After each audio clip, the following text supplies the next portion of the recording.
तो इस वीडियो में हम सीखेंगे सेल रेफरेंसिंग के बारे में, या आप कह सकते हैं कि रेंजेस को लॉक करना है या फिर फॉर्मूला को कैसे लॉक करते हैं।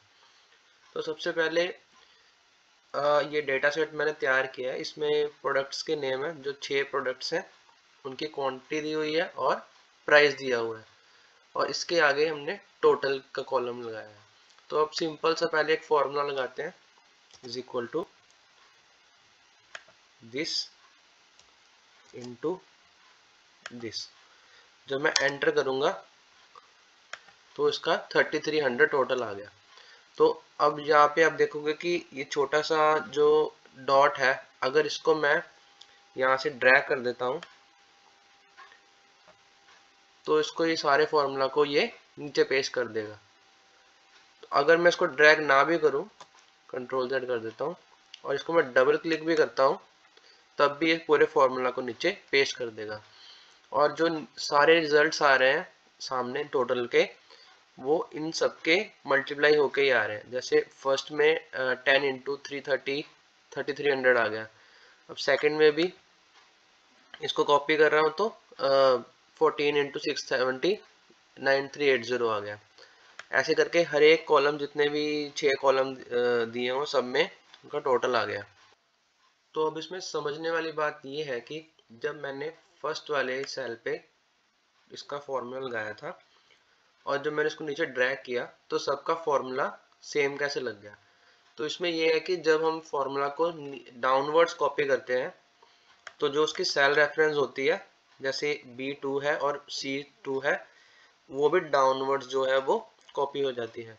जैसे कि यहाँ पे B2 और C2 आ रहा है, और अगर मैं इसको नीचे कॉपी करूँगा तो इसकी ये रेफरेंस जो है वो B3 और C3 आ जाएगी। इस तरह से उसके नीचे वाले पे B4 और C4, और उसके नीचे वाले पे B5 और C5, इसी तरह से सब पे आती रहेगी। तो इसको हम जो है रिलेटिव सेल रेफरेंस बोलते हैं। तो अब मैं इसके साथ में एक कॉलम ऐड कर देता हूँ, और इस वाले कॉलम का जो भी फॉर्मेट है मैं इसको यहाँ से पेस्ट कर देता हूँ, और इस कॉलम का नाम रख देता हूँ डिस्काउंट। अच्छा, उससे पहले मैं आपको एक बात बताना चाहता हूँ। जैसे यहाँ पे 5% डिस्काउंट लिखा हुआ मैंने, तो जो एक्चुअल में यहाँ पे शो हो रहा है वो 5.00% शो हो रहा है। तो अगर मैं यहाँ पे इसको लिखूँ 5% करके, तो ये 5% हो रहा है। इसको आप यहाँ से इसके डेसिमल्स जो है वो बढ़ा घटा सकते हैं, बट इसका पर्पस कुछ नहीं है। बट अगर इसको आप यहाँ से इसका फॉर्मेट देखो तो एक्चुअल में जो इसके अंदर इसका न्यूमेरिकल वैल्यू है वो हमें सेल की चाहिए होती है। इसके सामने जो है 5% लिखा है, बट अगर इसको नंबर में कन्वर्ट करूँ तो इसका नंबर है 0.05। तो एक्चुअल में बाहर शो हो रहा है कि 5% है, बट एक्चुअल में जो इसकी वैल्यू है वो 0.05 है। तो यहाँ पे मैं डिस्काउंट वाले कॉलम पे इज इक्वल टू D2 जो कि 3300 है इंटू डिस्काउंट, तो मेरा 165 जो है वो डिस्काउंट आ गया। बट अगर मैं इसको यहाँ से ड्रैग करूँ तो आप देखोगे कि यहाँ पे 0 आ रहा है, यहाँ पे 0 आ रहा है, यहाँ पे 180 आ रहा है।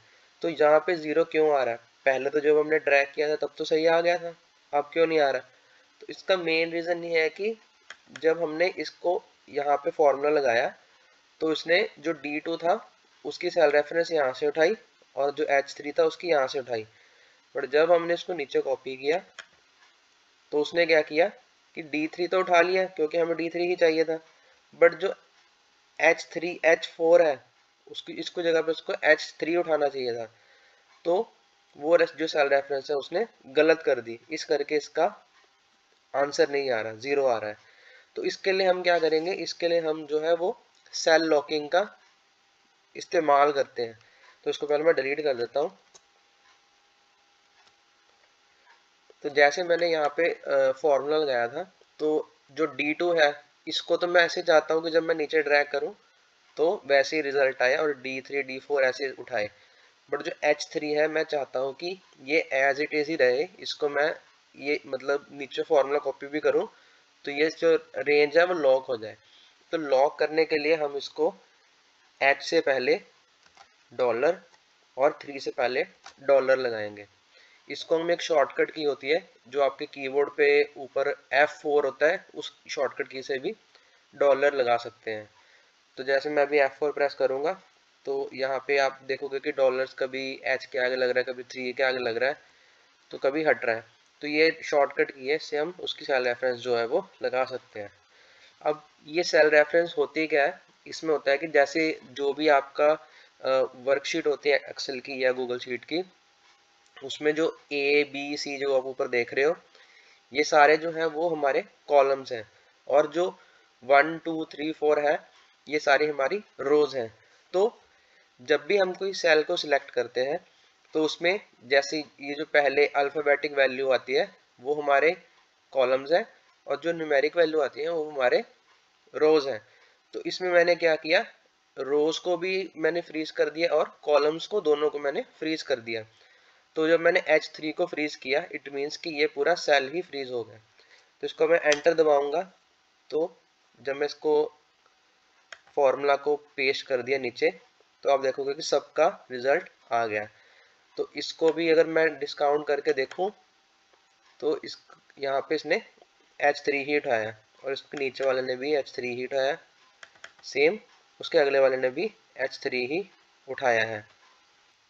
अब मैं फिर से इसके साथ एक जो कॉलम है इसको मैं पेस्ट कर देता हूँ यहाँ पे फॉर्मेट को, और इसका नाम रख देता हूँ टोटल आफ्टर डिस्काउंट। इसको यहाँ से रैप कर देता हूँ ताकि हमें ये शो हो जाए। तो अब टोटल आफ्टर डिस्काउंट का मतलब है कि जो टोटल था हमारा इसमें से मैंने डिस्काउंट को माइनस कर दिया, तो ये मेरा टोटल आफ्टर डिस्काउंट आ गया, यानी कि 3300 में से 165 इसने माइनस कर दिया। और इसका फॉर्मूला है D2 माइनस E2। अब आप ध्यान से देखोगे कि जो E2 की वैल्यू है 165 मेरे को बाहर शो हो रही है, बट एक्चुअल में इसके अंदर था फॉर्मूला जो कि D2 इंटू $H $3 था, यानी कि 5% था। तो अब मैं यहाँ पे अगर इसको कॉपी कर लेता हूँ सारा इज इक्वल टू को छोड़ के, और यहाँ पे E2 की जो वैल्यू आ रही है उसको मैं डिलीट करके उसकी जगह पे इसको पेस्ट कर दूं, तो मेरा रिजल्ट जो है वो सेम आएगा 3135। बट इसके बाद मुझे ये डिस्काउंट वाले कॉलम की ज़रूरत नहीं है, क्योंकि उसकी जो रेफरेंस थी या उसका जो भी वैल्यू थी उसको मैंने वैसे ही एज इट इज़ उठा लिया है, क्योंकि जो मेरा E2 आ रहा था उसकी जगह पे मैंने उसकी वैल्यू ही ले ली। तो अब इसको मैं अगर डिलीट भी कर दूं तब भी जो है मेरा 3135 जो है वो एज इट इज़ रिमेन रहेगा। अब बोर्ड मास के रूल के हिसाब से इसने क्या किया है कि सबसे पहले जो है वो मल्टीप्लाई किया है D2 को G3 से, देन उसके बाद उसने D2 को सब्ट्रैक्ट किया है। तो अब इस फॉर्मूला को हम इस तरह से भी लिख सकते हैं कि जैसे D2 into bracket start 1 minus this value. तो अगर आपने पहले ध्यान दिया होगा तो मैंने आपको बताया था कि इसकी जो वैल्यू है बाहर से में 5% दिख रही है, बट एक्चुअल में जो इसकी वैल्यू है वो 0.05 है। इसमें जो 1 होता है उसकी वैल्यू 100 मानते हैं हम, और जो 0.05 है उसमें हमने उसको माइनस कर दिया, यानी कि हम इसको D2 को 95 से मल्टीप्लाई कर रहे हैं। तो अगर हम इसको मल्टीप्लाई करके एंटर दबाएंगे तो उसकी वैल्यू सेम आएगी 3135। इसको हम 1 की जगह पे इसको हम 100% भी लिख सकते हैं, तब भी इसकी वैल्यू 3135 ही शो करेगी। आई होप कि अब तक वीडियो में जो भी मैंने बताया है उसके बारे में आपको थोड़ा बहुत आइडिया जरूर हो गया होगा। तो अब मैंने आपके लिए एक नया डेटा सेट तैयार किया है। इसमें जो आपके ऊपर वैल्यूज़ आ रही हैं वो डिस्काउंट की परसेंटेज है, और जो टोटल वैल्यू आ रही है ये क्वांटिटी मल्टीप्लाई बाय प्राइस है। तो अब मेरे को अगर चाहिए कि 3300 का 5% कितना डिस्काउंट है, तो मैं यहाँ पे सिंपल फार्मूला लगाऊंगा 3300 इंटू 5% और एंटर कर दूंगा, तो इसका डिस्काउंट जो है वो 165 आ गया। बट अगर इसको मैं राइट साइड पे ड्रैग करना चाहता हूँ या फिर नीचे को ड्रैग करना चाहता हूँ, तो जैसे मैंने पहले बताया था कि अगर मैं राइट पे ड्रैग करूँगा तो दोनों की जो रेफरेंस है उसको वो राइट में कर देगा, यानी कि जो E1 था इसको वो F1 कर देगा जो कि मेरे को एक्चुअल में चाहिए, बट जो D2 है उसको भी वो E2 कर देगा जो कि मेरे को नहीं चाहिए। इसी तरह अगर मैं इसको नीचे ड्रैग करता हूँ तो वो क्या करेगा, D2 को D3 कर देगा जो कि मेरे को चाहिए, बट E1 को वो E2 कर देगा जो कि मेरे को नहीं चाहिए। तो इसके लिए मेरे को सिंपल एक चीज़ चाहिए कि अगर मैं इसको नीचे ड्रैग करता हूँ तो इसमें D2, D3, D4 आ रहा है, तो D वाले कॉलम में जो कांस्टेंट है वो D है, पर जो वेरिएबल है जो कि चेंज हो रहा है वो 2, 3, 5, 4 हो रहा है। इट मीन्स कि मेरे को जो रोज की वैल्यू है वो चेंज हो रही है, बट जो कांस्टेंट है वो कॉलम है, तो मैं कॉलम को अकेला फ्रीज करूंगा ना कि दोनों को। तो मैंने इसमें D2 को फ्रीज कर दिया और E1 को नहीं किया। बट अगर मैं इसको राइट साइड पे ड्रैग करता हूं तो E1 मेरे को चाहिए और उसके बाद F1 चाहिए, G1 चाहिए। इसमें जो 1 की वैल्यू है वो कांस्टेंट है, बाकी EFGH जो है वो वेरिएबल है। तो जो 1 है मेरे को उसको फ्रीज करना है और जो वेरिएबल है EF उसको मैंने नहीं किया। अब मैं अगर एंटर करूंगा और नीचे अगर मैं इसको पेस्ट कर दूं तो यहाँ पे क्या करेगा वो D3 और E1। अगर मैं नीचे देखूं तो D6 इंटू E1। अगर मैं सेम फॉर्मूला को यहां से उठा के यहाँ पे पेस्ट कर दिया तो कहीं से भी आप देखो तो उसको यही करेगा कि D4 इंटू H1। तो इसको बोलते हैं कि जो सेल रेफरेंसिंग है उसको हम रोज और कॉलम के हिसाब से भी उठा सकते हैं। जरूरी नहीं कि हम एब्सोल्यूट सेल रेफरेंसिंग उठाएं कि इसको पूरे को फ्रीज कर दिया, हम सेल्स के हिसाब से भी इसकी रेफरेंसिंग जो है वो उठा सकते हैं। अब इसके बाद हम टोटल डिस्काउंट जो है वो उसको ऐड करेंगे। तो जैसे मैंने ऊपर 5% का जो भी डिस्काउंट आया है इसको मैं यहाँ पे ऐड करना चाहता हूँ, तो मेरा फॉर्मूला होगा is equal to sum bracket start, और मैंने यहाँ पर इसको रेफरेंस ले ली इसकी और ब्रैकेट बंद कर दी, तो ये 1410 आ गया। और अगर मैं इसको यहाँ पे साइड में ड्रैग करूं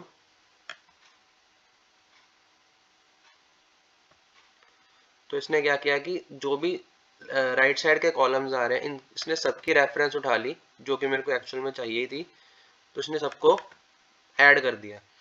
तो अगर मैं टोटल आफ्टर डिस्काउंट लेता हूं तो उसके लिए मेरे को क्या करना पड़ेगा, जो ये डी कॉलम है ये सारा मेरे का टोटल है इज इक्वल टू सम, ये वाला सारा कॉलम हो गया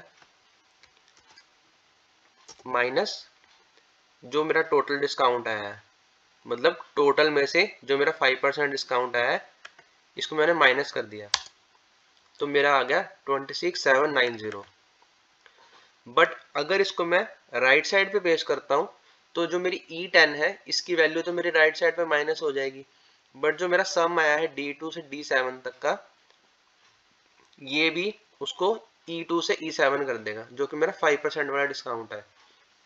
तो इसके लिए मेरे को क्या करना है कि जो यहाँ पे वैल्यू है इसको मेरे को एब्सोल्यूट सेल रेफरेंसिंग लेनी है, यानी कि इस वाले पूरे डेटा सेट को मैंने फ्रीज करना है। तो उसके लिए मेरे को F4 दबाया मैंने, तो इसने क्या किया रोज और कॉलम दोनों को फ्रीज कर दिया और मैं एंटर करूंगा। तो अगर इसको मैं यहाँ पे ड्रैग करूंगा राइट साइड पे तो इसको टोटल आफ्टर डिस्काउंट दिखा देगा।